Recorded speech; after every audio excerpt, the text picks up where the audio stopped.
ഈ ആഗോള അയ്യപ്പ സംഗമം കഴിഞ്ഞ ദിവസം സർക്കാർ സംഘടിപ്പിച്ചത് അത് പൂർണ്ണ വിജയമായെന്ന് സർക്കാർ അവകാശപ്പെടുന്നുണ്ട്. ബിജെപിയുടെ കാഴ്ചപ്പാട് എങ്ങനെയാണ്? ഏതാണ്ട് 4500 പേര് പങ്കെടുത്താണ് അവർ പറയുന്നത്. ഞങ്ങളുടെ എല്ലാ ആഗ്രഹം എന്ന് പറഞ്ഞാൽ അയ്യപ്പന്റെ പേരിൽ ആര് എന്തെങ്കിലും ചെയ്താൽ അത് നന്നായി നടക്കണം.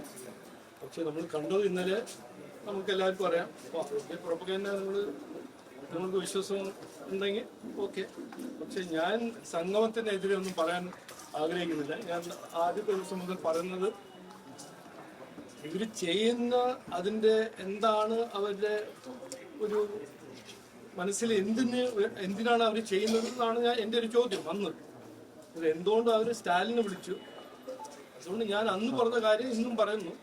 ഇപ്പോൾ നമ്മൾ ഹമാസിനെ ഏൽപ്പിക്കും, ക്രിസ്ത്യാനിയോ ജൂതന്മാരുടെ ഒരു വിശ്വാസ പ്രോഗ്രാം നടത്താൻ ഏൽപ്പിക്കില്ല. അതുപോലെ തന്നെ വിശ്വാസികൾ CPM ഇങ്ങനെ ഈ പ്രോഗ്രാം അവതരിപ്പിക്കുമ്പോൾ ചെയ്യുമ്പോൾ വിശ്വസിക്കില്ല. അതുകൊണ്ട് ആരും അവിടെ പോയില്ല. അതാണ് നമ്മൾ ഇന്നലെ കണ്ടത്. നിങ്ങൾ വേറെ എന്തെങ്കിലും കണ്ടാൽ പറയാൻ പോയില്ല എന്നുള്ള ഫോട്ടോസ് എന്നാണ് പാർട്ടി പ്രസിഡന്റ് പാർട്ടി സെക്രട്ടറി പറയുന്നത്. അവര് കുറെ ഇന്റലിജൻസ് അവിടെ 10 കൊല്ലം വികസനം നടന്നിട്ടുണ്ടെന്ന് പറഞ്ഞിട്ടല്ലേ. അത് സാരില്ല. നോക്കൂ, വിശ്വാസികളൊന്നും അവിടെ പോയിട്ടില്ല എന്ന് നമുക്ക് എല്ലാവർക്കും കൃത്യമായിട്ട് അറിയാം. അതിപ്പോ നിങ്ങൾക്കൊരു ഡിനയൽ ഉണ്ടെങ്കിൽ അവർക്ക് ഡിനയൽ ഉണ്ടെങ്കിൽ അത് അവർ ചെയ്തോട്ടെ. എനിക്ക് അതിനെക്കുറിച്ചൊന്നും പറയാനില്ല. വിശ്വാസികൾ അവിടെ പോവില്ല എന്ന് ഞങ്ങൾക്ക് ആദ്യം തന്നെ മനസ്സിലുണ്ടായിരുന്നു. അത് കൃത്യമായി നമുക്ക് മനസ്സിലായ ഒരു കാര്യമല്ലേ. എന്ത് കാരണത്തോണ്ടാണ് ഒരു വിശ്വാസി CPM അവതരിപ്പിക്കുന്ന ഒരു പ്രോഗ്രാം പോവുക? നിങ്ങളൊന്ന് വിചാരിക്കൂ. ഒരു കാരണമുണ്ടോ? ഒരു ലോജിക് ഉണ്ടോ? ഇല്ല. ദ്രോഹിച്ച ഒരു പാർട്ടി, ദ്രോഹിച്ചൊരു സർക്കാർ എന്തുകൊണ്ട് വിശ്വാസികൾ അവരെ വിശ്വസിക്കും? നിങ്ങൾ തന്നെ ചോദിക്കും. അയ്യപ്പ സംഗമം പരാജയപ്പെട്ടു എന്നാണോ? ഇല്ല, ഞാൻ അങ്ങനെയൊന്നും പറയാൻ പോകുന്നില്ല. നിങ്ങൾ കൺക്ലൂഷൻ നിങ്ങൾ തന്നെ, നിങ്ങൾ റിപ്പോർട്ടറാണ്, മാധ്യമങ്ങളാണ്, നിങ്ങൾ തീരുമാനിച്ചോളൂ. ഞാനൊരു വിശ്വാസിയാണ്. എന്നെ അവർ വിളിച്ചില്ല. ഞാൻ പറഞ്ഞല്ലോ, ആദ്യ ദിവസം പറഞ്ഞില്ലേ, എന്നെ വിളിച്ചാൽ ഞാൻ പോയേനെ. ഞാൻ വന്നു പറഞ്ഞില്ലേ, നിങ്ങൾ ചോദിച്ചില്ലേ, ഞാൻ നന്ന് പറഞ്ഞില്ലേ. ആഗ്രഹം ഉണ്ടായിരുന്നല്ലോ പങ്കെടുക്കാൻ.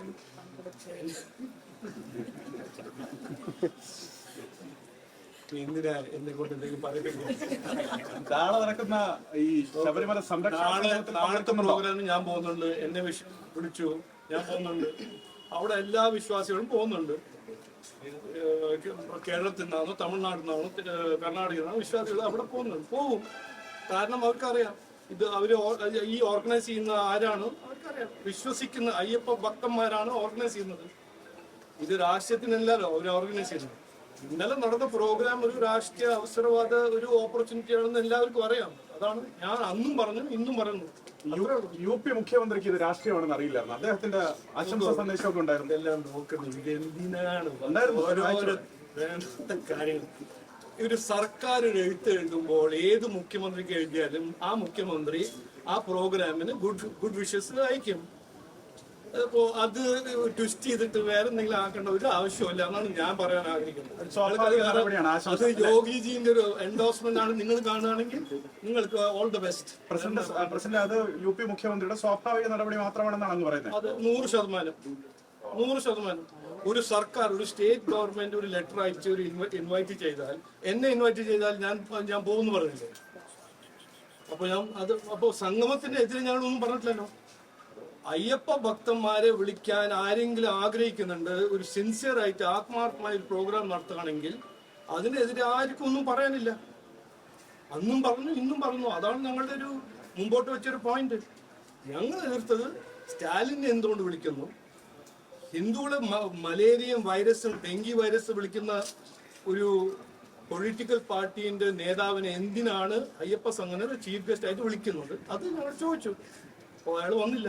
അത്രയല്ലേ ഉള്ളൂ. എനിക്ക് വളരെ സന്തോഷം.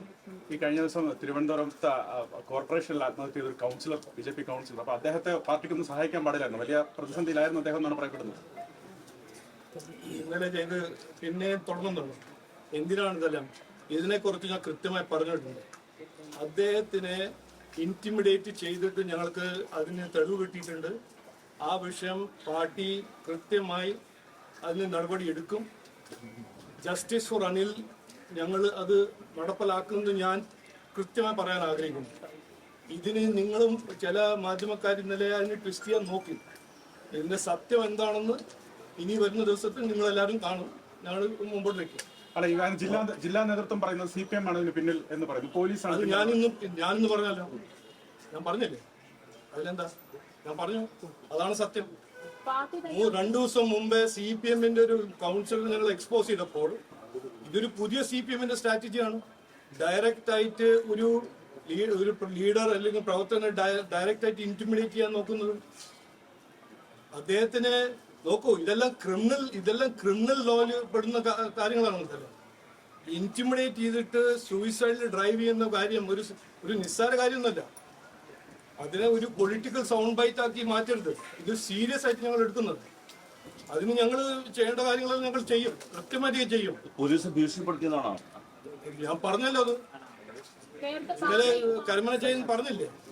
നേരത്തെ പാർട്ടി സംരക്ഷിച്ചില്ല, പാർട്ടിയുമായി സംസാരിച്ച ഘട്ടത്തിലൊന്നും പാർട്ടി സംരക്ഷിച്ചില്ല എന്നാണ് നിങ്ങളോട് പറഞ്ഞു. അത് ആത്മഹത്യയെ കുറിച്ച് അങ്ങനെയാണ് പറയുന്നത്. അത് നിങ്ങൾ കണ്ടുപിടിക്കും ആദ്യം.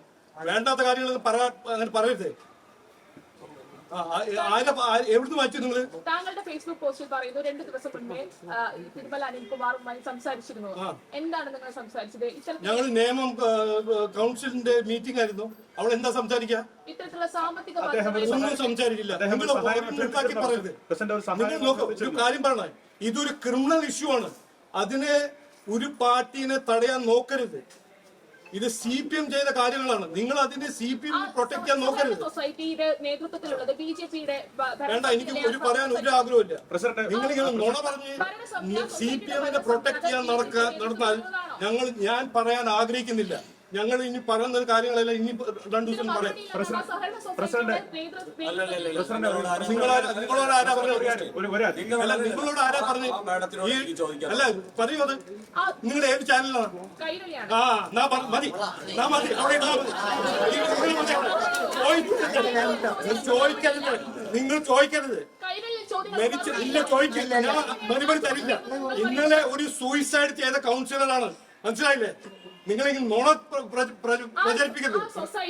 പിന്നെ ഇല്ല, നിങ്ങൾ പറയുന്നത് ശുദ്ധ നുണയാണ്, പറ്റിപ്പാണ്. നിങ്ങൾ നുണ പറയുന്ന ചാനലാണ്. പ്രസിഡന്റ്, എന്റെ നാടല്ലാത്ത ചാനലാണ്. പ്രസിഡന്റ്, തിരുമല കൗൺസിലറുടെ ഈ വിഷയം പാർട്ടിയുടെ ജില്ലാ കമ്മിറ്റിയിൽ ചർച്ച ചെയ്തിട്ടില്ലേ?